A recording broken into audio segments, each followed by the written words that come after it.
అందరికీ నమస్కారం. Welcome to our channel. ఆంధ్రప్రదేశ్లో ఇప్పుడు జగన్మోహన్ రెడ్డి గారు అవలంబిస్తున్నటువంటి కొత్త తరహా రాజకీయం ఏంటంటే కుల రాజకీయం, మత రాజకీయం అన్నమాట. 2019లో అన్ని వర్గాల వారు ఓట్లేస్తే ఆయన సీఎం అయ్యారు. కానీ 2024కి వచ్చేసరికి తేడా కొట్టింది. ఎందుకు తేడా కొట్టిందంటే జగన్మోహన్ రెడ్డి గారు ముఖ్యమంత్రిగా ఉన్నటువంటి 5 సంవత్సరాలలో రాష్ట్రంలో ఉన్నటువంటి పెద్ద పెద్ద గుడుల దగ్గర నుంచి మొదలుపెట్టి చిన్న చిన్న గుడులు, ప్రతి గుడిలో కూడా విగ్రహాల యొక్క ధ్వంసం అనేది విచ్చలవిడిగా జరిగేది. పైపెచ్చు ఒక పక్కన గుళ్ళల్లో ఉన్నటువంటి దేవతామూర్తుల విగ్రహాలు ధ్వంసం అయిపోతున్నాయ్యా, కొంచెం కాపాడు, నువ్వు ముఖ్యమంత్రి స్థానంలో ఉన్నావని చెప్పేసి ప్రజలు, ప్రత్యర్థి పార్టీల వాళ్ళంతా అడిగితే వాళ్ళ మీద తన దగ్గర ఉన్నటువంటి కోడాలి నాని, వల్లభనేని వంశీ, ఇట్లాంటి అంబటి రాంబాబు, పేర్ని నాని, ఇట్లాంటి వాళ్ళందరినీ ఉసిగొలిపి వాళ్ళ మీద దాడులు చేయించేవాడు. మీకు కొన్ని సంఘటనలు గుర్తు చేస్తా. జగన్మోహన్ రెడ్డి బేసిక్గా ఆయన అన్యమతస్థుడు, క్రైస్తవుడు. ఈ విషయం అందరికీ తెలుసు. తిరుమల టెంపుల్లోకి అన్యమతస్తులు ఎవరైనా సరే దర్శనార్థం వెళ్ళాలి అనుకుంటే వెంకటేశ్వర స్వామి మీద మాకు అచంచలమైనటువంటి భక్తి ఉంది, నమ్మకం ఉంది అని చెప్పేసి డిక్లరేషన్ ఫామ్ మీద సంతకం పెట్టి వెళ్ళాలి. మొన్నటికి మొన్న పవన్ కళ్యాణ్ గారు ఆయన కుమార్తెను కూడా ఈ డిక్లరేషన్ ఫామ్ మీద సంతకం పెట్టించే దర్శనానికి తీసుకెళ్లారు. అలాగే పవన్ కళ్యాణ్ గారి సతీమణి అనా లెజ్నోవా కూడా డిక్లరేషన్ ఫామ్ మీద సంతకం పెట్టి టెంపుల్కి వెళ్ళి దర్శనం చేసుకొని అక్కడ తలనీలాలు కూడా అర్పించి మరీ వచ్చిందనమాట. అది ప్రోటోకాల్, అలాగే చెయ్యాలి, అది పద్ధతి. నువ్వు క్రైస్తవుడి కదబ్బా, సంతకం పెట్టేసి పో అంటే వెంటనే కోడాలి నానిని దోలేడనమాట జనాల మీదికి. కోడాలి నానిని ఉసిగొల్పి మురగించాడు, మొదలుపెట్టాడు. సరే, అదైపోయింది. తర్వాత టెంపుల్స్లో ఆంజనేయ స్వామి విగ్రహాలు పగలగొట్టారు, ఆంజనేయ స్వామిని విగ్రహాలను ధ్వంసం చేశారు అని అంటే ఏమైద్ది? ఆంజనేయ స్వామి తోక ఊడిపోయింది, చెయ్యి ఇరిగిపోయింది, తల ఎగిరిపోయింది, ఆంజనేయ స్వామినే చంపేశారా? లేదు కదా, ఇంకో విగ్రహం తీసుకొని వచ్చి పెడతాం అని అదే కోడాలి నానితో మాట్లాడించడం. సరే, అంతర్వేదిలో రథాన్ని తగలబెట్టారు ఎవరో దుండగులు.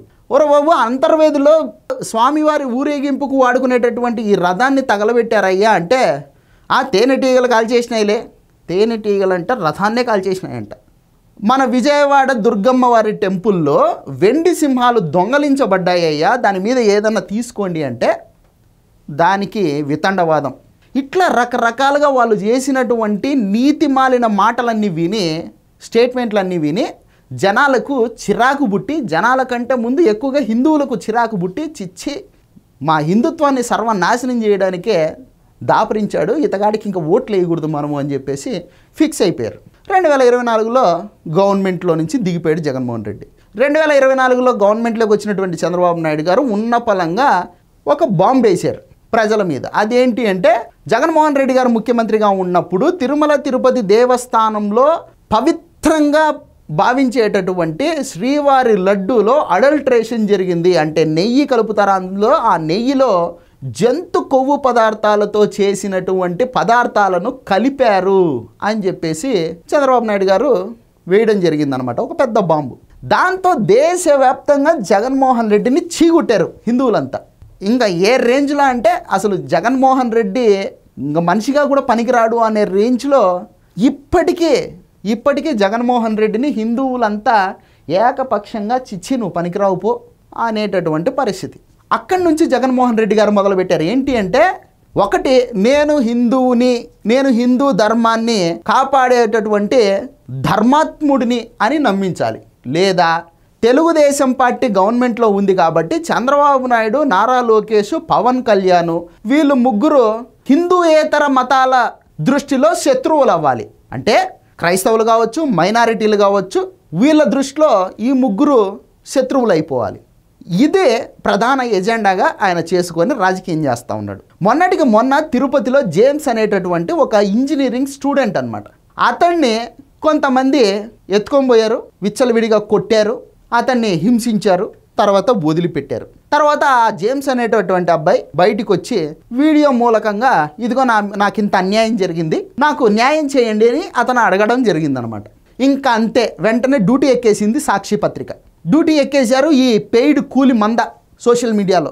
ఇదిగో కూటమి ప్రభుత్వం దళితుల మీద విచ్చలవిడిగా దాడులకు పాల్పడుతూ ఉంది, దళితుల్ని హింసిస్తూ ఉంది, పీడిస్తూ ఉంది అని చెప్పేసి పుంకాలుగా రాయడం మొదలుపెట్టారు అనమాట. గవర్నమెంట్ ఏమీ గుడ్డిది కాదుగా, వాళ్ళు ఏది చెప్తే అదల్లా సరే మీరు ఏదో ఒకటి చెప్పుకోండి సార్ అనడానికి. ఆ ఇన్సిడెంట్ మీద కావాల్సినంత ఎంక్వైరీ చేయిస్తే ఫైనల్గా తెలిసింది ఏంటంటే ఆ జేమ్స్ అనేటటువంటి యువకుడిని కొట్టింది ఎవర్రా అంటే మన పుంగునూరు పుడింగి ఉన్నాడు కదా, పుల్లల పెద్దిరెడ్డి రామచంద్రారెడ్డి, ఆయన గారి అనుచరులు. అంటే దళితుల్ని చంపేసి డోర్ డెలివరీలు చేసినటువంటి పార్టీ అది వైసీపీ. దాంట్లో ఈ దళిత యువకుడిని ఎత్తుకొని పోయి హింసించి అతన్ని నానా టార్చర్ పెట్టి వదిలింది కూడా ఇప్పుడు మళ్ళీ అదే వైసీపీ పార్టీనే. కానీ ఎవరి మీద బురదేశారు? కూటమి ప్రభుత్వం మీద బురదేశారు. ఏ విధంగా బురదేశారంటే మీకు బాబాయ్ గారి మర్డర్ గుర్తు చేయాలి. అంతఃపురంలో ఉన్నటువంటి మనుషుల చేత జరిగినటువంటి మర్డర్ అది. ఫైనల్గా రక్తం అంతా ఎవరికి పూశారు? చంద్రబాబు నాయుడుకి పూశారు. కోడికత్తి ఇన్సిడెంట్ జరిగింది. ఆ కోడికత్తి ఇన్సిడెంట్ ఆ రక్తం అంతా ఎవరికి పూశారు? చంద్రబాబు నాయుడుకి పూశారు. ఇప్పుడు మళ్ళీ ఈ జేమ్స్ అనేటటువంటి యువకుడిని చేసిందే వైసీపీ వాళ్ళు, కానీ బ్లేమ్ ఎవరి మీద చేస్తూ ఉన్నారు? కూటమి ప్రభుత్వం మీద. ఇదిగో వైసీపీ కండువా కూడా కప్పుకున్నాడు అనమాట. వీడి పేరు రూపేష్ రెడ్డి. ఈతగాడు అండ్ బ్యాచ్. ఈ పైన నిందితులు జగదీష్, లలిత్, వీళ్ళు కూడా రెడ్లే. దళిత యువకుడిని తీసుకొని పోయి ఇష్టం వచ్చినట్టు హింసించి కొట్టి వాడి నోట్లో మూత్రం పోసి ఇష్టారీతిన ప్రవర్తించారు. సైకో మంద మొత్తం ఈ వైసీపీలోనే ఉంటుంది. వీళ్ళు ఇష్టారీతిన ప్రవర్తించడము, కనపడిన వాళ్ళనల్లా ఇట్లా టార్చర్ పెట్టడము, హింసించడము, పైపెచ్చు దాన్ని తీసుకొని పోయి కూటమి ప్రభుత్వానికి పూసేటటువంటి ప్రయత్నం అనమాట. ఇది వీడియో. ఈ వీడియో నచ్చితే లైక్ చేయండి, సబ్స్క్రైబ్ చేయండి, షేర్ చేయడం మాత్రం మర్చిపోద్దు. Thank you.